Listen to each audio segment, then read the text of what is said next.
Praise the Lord. मसीह खुदावंद में आपकी सलामती हो। मैं खुदा का खादम पास्टर अरफाक रज़ा हाज़िर खिदमत हूँ। आज हमारा जो मज़मून है खुदा के ज़िंदगी बख्श कलाम में से वो है, लोग इब्ने आदम को क्या कहते हैं। खुदावंद यीशु मसीह कैसरिया फिलिप्पी में आए और अपने शागिर्दों से उन्होंने जब ये सवाल किया तो शागिर्द कहते हैं कि कोई तुझे कहता है कि यूहन्ना बपतिस्मा देने वाला, कोई कहता है ये एलिया है, और कोई कहता है ये यिर्मयाह है, और कोई कहता है ये नबियों में से कोई है।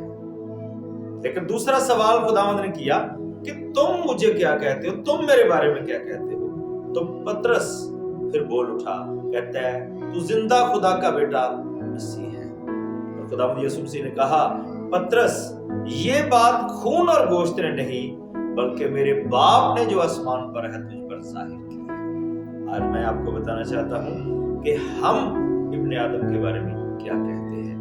आपको मैं इस बात की थोड़ी सी आगे जाके इसकी तफसीर बताऊंगा। खुदावंद ने कहा लोग इब्ने आदम को क्या कहते हैं। पतरस के अलावा सारे शागिर्द कोई ना कोई नाम बोलना शुरू हो गया। कोई कहता है ये मूसा है, कोई कहता है ये एलिया है, कोई कहता है ये यूहन्ना है, कोई कहता है ये यिर्मयाह है। किसी ने किसी का नाम लिया, किसी ने किसी का नाम लिया, किसी ने किसी का नाम लिया। पतरस खामोश है।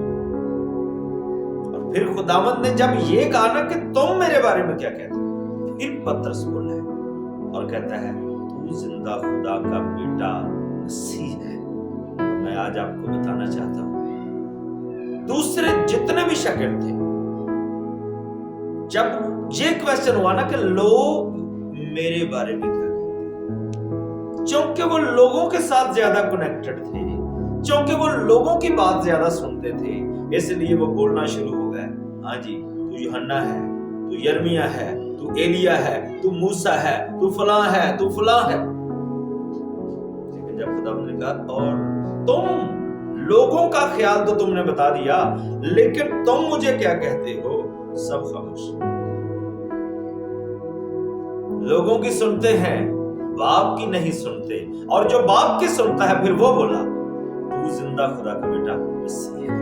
आज ये भेद आप पर मैं इसलिए अश्कारा करना चाहता हूं मेरे अजीजों, अगर हम खुदा की सुनते हैं हमारी बरकत में, और हम लोगों की सुनते हैं तो हमारी बरकत में फर्क होगा। खुदा के कलाम में लिखा है कि खुदावंद यीशु मसीह अपने शागिर्दों को लेकर पहाड़ पर गया और 3 शागिर्द उसके साथ थे, पतरस, याकूब और यूहन्ना, और बाकी 9 शागिर्द जो लोगों की सुनने वाले थे। उनके पास एक शख्स को लाया गया, एक नौजवान लड़के को लाया गया जिसमें मिर्गी की बदबू थी। लेकिन जब वो दवा उसको निकाल ना सके तो खुदावंद यीशु मसीह के पास दोबारा उस बंदे को लाया गया, तो खुदावंद ने उनको डांटा। जो खादमीन लोगों की सुनते हैं उनकी बरकत फर्क है, और जो खुदा की सुनते हैं उनकी बरकत फर्क है। वही पतरस जो जिंदा खुदा का बेटा मसीह है की आवाज बाप की तरफ से सुनने वाला है, उसके साए से भी लोग शिफा पाते हैं, और जो लोगों की सुनते हैं उनके पास से भी कोई बीमार तंदुरुस्त नहीं होता। खुदावंद यीशु मसीह ने 70 शागिर्दों को भेजा। जब वो वापस आए उन्होंने आके कहा कि खुदावंद हम इस बात से खुश हैं कि तेरे नाम से बदरूहें भी हमारे ताबे हैं।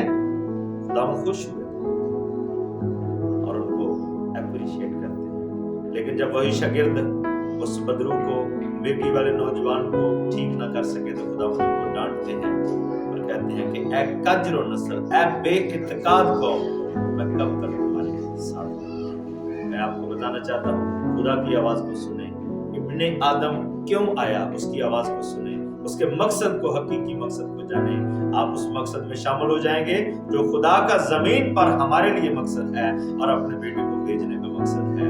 वो जिंदा खुदा का बेटा मसीह है, और जो जिंदा खुदा का बेटा मसीह है का इकरार करते हैं उनकी बरकत है। आप आज ही अपने खुदावंद को, अपने मुनज्जी को इस बात के इकरार से पहचाने और कहें कि तू जिंदा खुदा का बेटा मसीह है। खुदावंद आपकी जिंदगी में उस मकसद को पूरा करेगा, उस जलाल को पूरा करेगा, और आपकी जिंदगी में एक नई तब्दीली और एक नई बरकत आएगी। खुदावंद आपको इस्तेमाल करे और बरकत दे।